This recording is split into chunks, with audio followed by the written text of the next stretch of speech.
పార్లమెంట్లో డాక్టర్ బాబాసాహెబ్ అంబేద్కర్ పట్ల కేంద్ర హోంశాఖ మంత్రి అమిత్ షా చేసిన వ్యాఖ్యలకు నిరసనగా మాజీ ఎమ్మెల్యే జనగాం డీసీసీ అధ్యక్షులు శ్రీ కొమ్మూరు ప్రతాప్ రెడ్డితో కలిసి భువనగిరి ఎంపీ చామల కిరణ్ కుమార్ రెడ్డి జనగాం డీసీసీ కార్యాలయంలో ప్రెస్ మీట్ నిర్వహించారు.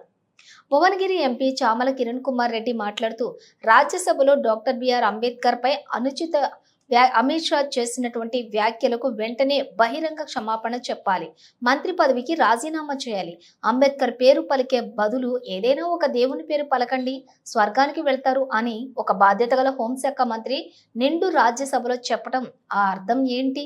మొన్న జరిగినటువంటి పార్లమెంట్ ఎన్నికల ప్రచారంలో ప్రధాని నరేంద్ర మోడీ దేశవ్యాప్తంగా తిరిగి 400 సీట్లు వస్తే ఈసారి రాజ్యాంగాన్ని మార్చేస్తామని చేసిన ప్రచారాన్ని బట్టి అర్థమవుతుంది.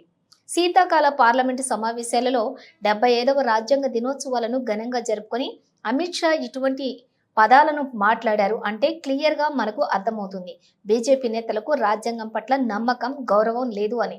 ఇండియా కూటమి ఎంపీలను అందరం కలిపి అడిగాము, పార్లమెంటు సమావేశంలో కనీసం అదానీ అంశం, మణిపూర్ అంశంపై కనీసం 2 నిమిషాల పాటు అయినా చర్చ జరపాలని.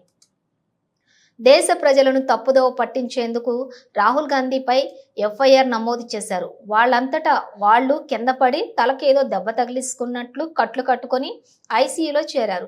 గంటకొక ఎంపీ పోయి వాళ్లను పరామర్శించి దేశ ప్రజలను, మీడియాను తప్పుదోవను పట్టించారు.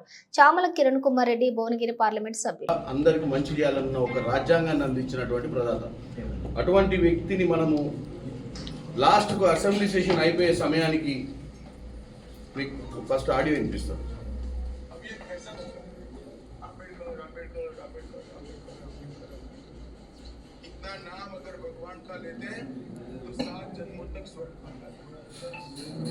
ఇందులో ఏమన్నాడంటే అమిత్ షా గారు రాజ్యసభలో మాట్లాడుతుంటే ఏందా అంబేద్కర్ అంబేద్కర్ అంబేద్కర్ అంబేద్కర్ అంబేద్కర్, ఏం పనిలేదా మీకు? ఇన్నిసార్లు అంబేద్కర్ పేరు ఉచ్చరించే బదులు దేవుని పేరు ఉచ్చరిస్తే స్వర్గం అని వస్తుందరా నాయన అని చెప్తుండు. అంటే ఏంది? నేను ఇప్పుడు మీకు చెప్పాల్సింది ఏంటంటే, మనం అబ్కి బార్ 400 ఈసారి 400 సీట్లు రావాలని నరేంద్ర మోడీ గారు బ్రహ్మాండమైన ప్రచారం భారతదేశ వ్యాప్తంగా చేసినప్పుడే 400 సీట్లు వస్తే రాజ్యాంగాన్ని మార్చాలి అనే ఆలోచన వాళ్ళకు ఉండే అనేది మనం ప్రజల మధ్యన పోవడం వల్ల బాబాసాహెబ్ అంబేద్కర్ గారు రాసిన రాజ్యాంగాన్ని కాపాడుకోవడానికి ఈ భారతదేశ ప్రజలు ప్రయత్నం చేస్తే 240 సీట్లలో అయిపోయింది. తర్వాత ఈ శీతాకాల సమావేశాలలో 75 సంవత్సరాల రాజ్యాంగ దినోత్సవాన్ని చేసి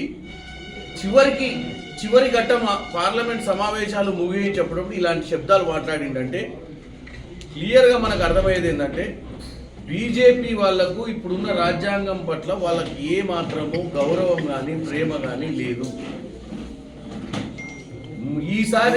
ఈసారి మొత్తం పార్లమెంట్లో ప్రతిపక్షాలు, ఇండియా కూటమి, కాంగ్రెస్ నాయకులం అందరం కూడా అడిగింది ఏంటంటే, 2 నిమిషాలు అదానీ గురించి చర్చ పెట్టండి, 2 నిమిషాలు మణిపూర్లో జరుగుతున్న అల్లర్ల గురించి చర్చ పెట్టండి, 2 నిమిషాలు సంబాల్లో ఉత్తరప్రదేశ్లో మసీదులపై దాడులను ఖండించే విధంగా ఒక చర్చ పెట్టండి అంటే, ప్రతిరోజు మేము బయట ప్రజాస్వామ్యబద్ధంగా ఏదైతే ధర్నాలు చేసి మేము పార్లమెంట్ లోపలికి వెళ్ళి ప్రశ్నోత్తర సమయాన్ని వృధా చేయొద్దని ప్రయత్నం చేసినా బీజేపీ వాళ్లకు అసలు ఈసారి పార్లమెంటు నడిపించాల్సిన ఇంట్రెస్ట్ లేక కేవలం మా మీద అపవాదాలు మోపడం జరిగింది. చివరికి బాబాసాహెబ్ అంబేద్కర్ గారి గురించి అమిత్ షా మాట్లాడినప్పుడు అమిత్ షా గారు మాట్లాడిన మాటలు వెనుకకు తీసుకోవాలి, రాజ్యసభ రికార్డులలో దాన్ని తొలగించాలి, అమిత్ షా గారు అన్కండిషనల్ అపాలజీ చెప్పాలి అనేది మనము అడిగినాం. దాన్ని భారతదేశ ప్రజల ముందు తప్పుదో పట్టియాలని చెప్పి రాహుల్ గాంధీ గారి మీద ఎఫ్ఐఆర్ కట్టడం జరిగింది. రాహుల్ గాంధీ గారు ఏమంటే నేనున్నా, జరిగింది ఏంటంటే, మేము రోజు ధర్నా చేసేటప్పుడు మకర్ ద్వార్ ముందు ధర్నా చేసేటప్పుడు మేము ఒక సైడ్కి చేసుకొని మిగతా వాళ్ళందరూ బీజేపీ ఎంపీలు కానీ అన్ని పార్టీల ఎంపీలు ఎవరైనా హౌస్ పెట్టేటోళ్ళకి ఒక దారి వదిలిపెట్టేటోళ్ళం. ఎప్పుడైతే బాబాసాహెబ్ అంబేద్కర్ గారు ఈ విధంగా మాట్లాడిండు, దేశ ప్రజలు ఆగ్రహానికి గురైతురు అని తెలియంగానే ఏం చేశారంటే ఏదో విధంగా టాక్టిక్ మారవాలని చెప్పి లాస్ట్ రోజు వాళ్ళు కూడా ధర్నాకు దిగిరు. ధర్నాకు దిగినప్పుడు మేము బాబాసాహెబ్ అంబేద్కర్ గారి విగ్రహం దగ్గర మేము ఆయన మీద చేసిన వ్యాఖ్యలకు నిరసనగా అక్కడ కార్యక్రమం చేసుకొని తిరిగి వచ్చేటప్పటికి లోపలికి పోనీయకుండా మొత్తం అడ్డం నిలబడితే రాహుల్ గాంధీ గారు లోపలికి పోతూ వాళ్ళని జరిపే ప్రయత్నంలో వాళ్ళంతా వాళ్ళు ఒకరిద్దరు కింద పట్టడం జరిగింది. తర్వాత మేము లోపలికి పోయినాక నేను కూడా రాహుల్ గాంధీ గారితో మేము 5-6 లోపలికి పోయినాం హౌస్లోకి పోయినాక ఎవరో వచ్చి చెప్పారు ఎవరో కింద పడ్డారు దెబ్బ తాకిందని చెప్తే మేము మళ్ళీ బయటకు వచ్చినాం. ఆ దెబ్బ తాకిన వ్యక్తిని తీసుకెళ్ళి అది అంటే ఆ మెట్ల మీద పడ్డప్పుడు ఏమన్నా దెబ్బ తాకి ఏమన్నా వాళ్ళ మీద వాళ్ళు దాన్ని ఐసీయూలోకి తీసుకుపోయి, అంటే మీకు తెలుసు ఐసీయూ అంటే ఏంది, ఇంటెన్సివ్ కేర్ యూనిట్లో పెట్టి మొత్తం మీడియాని అలర్ట్ చేసి గంటకు ఒక ఎంపీ పోయి పరామర్శిస్తూ ఇంకా కొంతమంది లోకల్ ఎంపీ బాన్సురా స్వరాజ్ గారు ఇంకో 2 ఎంపీలు వెళ్ళి ఎఫ్ఐఆర్ ఫైల్ చేయడం అని రాహుల్ గాంధీ గారు. ఎందుకు భారతదేశ ప్రజల ముందు కాంగ్రెస్ నాయకులు గుండాలు రౌడీలు ఒక పెద్ద మనిషిని దోషి కింద పడేసినారు. ఇలాంటి దుష్ప్రచారం చేసి ఈరోజు మేము ఇక్కడ ప్రెస్ మీట్ ఎందుకు పెడుతున్నట్టు, నేను ఈ పార్లమెంట్లో గెలిచిన, ఈ పార్లమెంట్లో ఉన్నటువంటి మా ఓటర్ మహాశయులకు కూడా అసలు వాస్తవం ఏందో తెలవాల్సిన అవసరం ఉంది. ఎందుకంటే ఎంతో మందికి తెలుసు, చాలా మంది చూస్తున్నారు, టీవీలు చూస్తున్నారు, చాలా మంది పార్లమెంట్ సెషన్ని ఫాలో అవుతారు.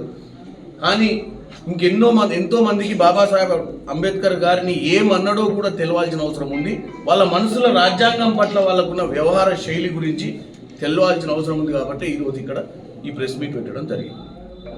మిగతా అంశాలు మా అన్న కూడా కొన్ని విషయాలు తెలియజేస్తాడు, కొమ్మూరు ప్రతాప్ రెడ్డి గారు.